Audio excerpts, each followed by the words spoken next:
दोस्तों, नॉलेज अड्डा को सब्सक्राइब करें और बेल आइकन को दबाएं ताकि आप हमारे चैनल के नए वीडियोस की जानकारी तुरंत पा सकें। छठ पर्व ऐसा महापर्व है जिसमें उगते हुए और अस्त होते हुए सूर्य को अर्घ दिया जाता है। छठ पूजा में देवी छठी की पूजा की जाती है। छठ देवी सूर्य की बहन है, लेकिन अन्य मान्यता के अनुसार छठ देवी ब्रह्मा जी की मानस पुत्री देवसेना मानी गई हैं। छठ मैया निसंतानों को संतान का सुख और दीर्घायु प्रदान करती हैं। इन्हें विष्णु माया और बालदा अर्थात पुत्र देने वाली भी कहा गया है। कहा जाता है कि संतान के जन्म के छठे दिन जो छठी मनाई जाती है, इसमें इन्हीं षष्ठी देवी की पूजा की जाती है। नहाए खाए से छठ महापर्व का आगाज हो जाता है। छठ में सूर्य देव और छठी मैया की पूजा की जाती है। 36 घंटे का निर्जला व्रत रखा जाता है। इस दौरान डूबते और उगते सूर्य की पूजा करते हैं और अर्घ देते हैं। 4 दिन तक चलने वाले इस महापर्व के पूर्ण होने से उत्तम स्वास्थ्य, सुखी जीवन, संतान प्राप्ति और संतानों की रक्षा का आशीर्वाद प्राप्त होता है। छठ पूजा का व्रत कठिन व्रतों में से एक माना जाता है। यह व्रत वर्ष में 2 बार आता है। पहला चैत्र मास के शुक्ल पक्ष की षष्ठी तिथि को और दूसरा कार्तिक मास के शुक्ल पक्ष की षष्ठी तिथि को होता है। कार्तिक शुक्ल षष्ठी को पड़ने वाली छठ पूजा का महत्व ज्यादा है। इसे छठ पूजा, सूर्य षष्ठी पूजा, डाला छठ, छठ माई पूजा, छठी माई, छठ आदि नामों से जाना जाता है। छठ पूजा मुख्य रूप से सूर्य देव और छठी मैया की उपासना का पर्व है। सूर्य देव की आशीर्वाद से व्यक्ति को निरोगी जीवन प्राप्त होता है और उसका घर धन धान्य से परिपूर्ण हो जाता है। वहीं छठी मैया की कृपा से निसंतान दंपतियों को संतान की प्राप्ति होती है। संतान के सुखी जीवन के लिए भी यह व्रत रखा जाता है। इसके रखने से मनोकामनाएं सभी पूर्ण होती हैं। कार्तिक शुक्ल पक्ष की षष्ठी को छठ पर्व मनाए जाने का प्रावधान है। यह 4 दिवसीय पर्व बिहार में प्रमुख पर्व के रूप में मनाया जाता है। मान्यता है कि अस्त होते हुए सूर्य को अर्घ देने की परंपरा से हर तरह की समस्या से आप निजात पा सकते हैं। छठ व्रत की पौराणिक कथा।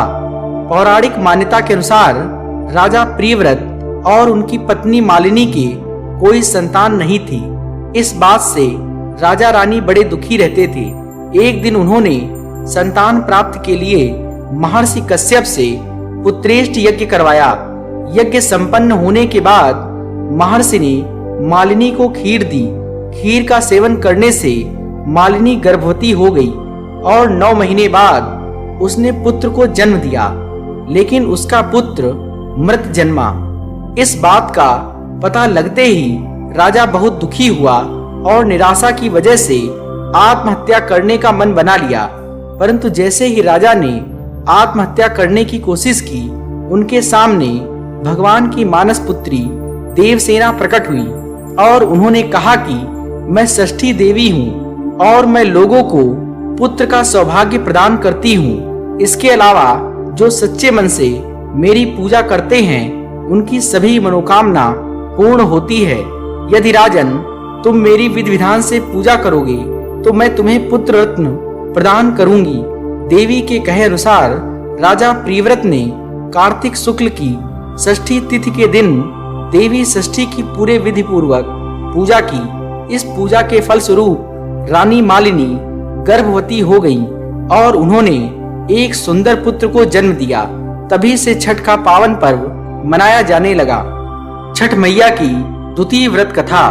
पौराणिक कथा अनुसार महाभारत काल में जब जुए में पांडव अपना सारा राजपाट जुए में हार गए थे, तब द्रौपदी ने छठ व्रत रखा था। द्रौपदी के व्रत से प्रसन्न होकर षष्ठी देवी ने पांडवों को उनका राजपाट वापस दिला दिया था। इसी तरह छठ का व्रत करने से लोगों के घरों में सुख समृद्धि और खुशहाली बनी रहती है। वहीं पौराणिक लोक कथा के मुताबिक महाभारत काल में सूर्य पुत्र कर्ण ने सबसे पहले सूर्य देव की पूजा की थी और कहा जाता है कि घंटों पानी में खड़े होकर दानवीर कर्ण सूर्य को अर्घ देता था। सूर्य देव की कृपा से कर्ण एक महान योद्धा बना था। आज भी छठ में अर्घ दान की यही पद्धति प्रचलित है। देवी भागवत पुराण के अनुसार राजा प्रियव्रत विवाह के कई वर्षों बाद भी संतान सुख के लिए तरसते रहे। संतान सुख पाने के लिए इन्होंने सूर्य की उपासना की। सूर्य की कृपा से प्रियव्रत के घर बालक का जन्म हुआ, लेकिन जन्म लेते ही बालक की मृत्यु हो गई। प्रियव्रत बहुत दुखी हुए। बालक के शव को लेकर शमशान पहुंचे। शमशान में बच्चे के मृत शरीर को देखकर प्रियव्रत के अंदर जीने की इच्छा खत्म हो गई। इसी समय प्रियव्रत के सामने एक देवी प्रकट हुई। प्रियव्रत ने देवी की पूजा की और मृत बालक को जीवन दान देने की प्रार्थना करने लगी। प्रियव्रत की भक्ति से प्रसन्न होकर देवी ने राजा प्रियव्रत से कहा कि मैं ब्रह्मा जी की मानस पुत्री देवसेना हूँ। कुमार कार्तिकेय मेरे पति हैं।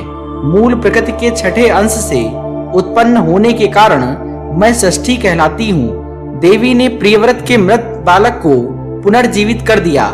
जिस दिन प्रियव्रत के मृत बालक को षष्ठी देवी ने जीवित किया, वह कार्तिक शुक्ल पक्ष की षष्ठी तिथि थी। इसके बाद राजा प्रियव्रत ने छठ पर्व किया। सूर्य की कृपा से प्राप्त बालक को षष्ठी देवी ने पुनर्जीवन दिया, जिससे कार्तिक शुक्ल षष्ठी तिथि को सूर्य को अर्घ देकर छठ मैया की पूजा की जाती है।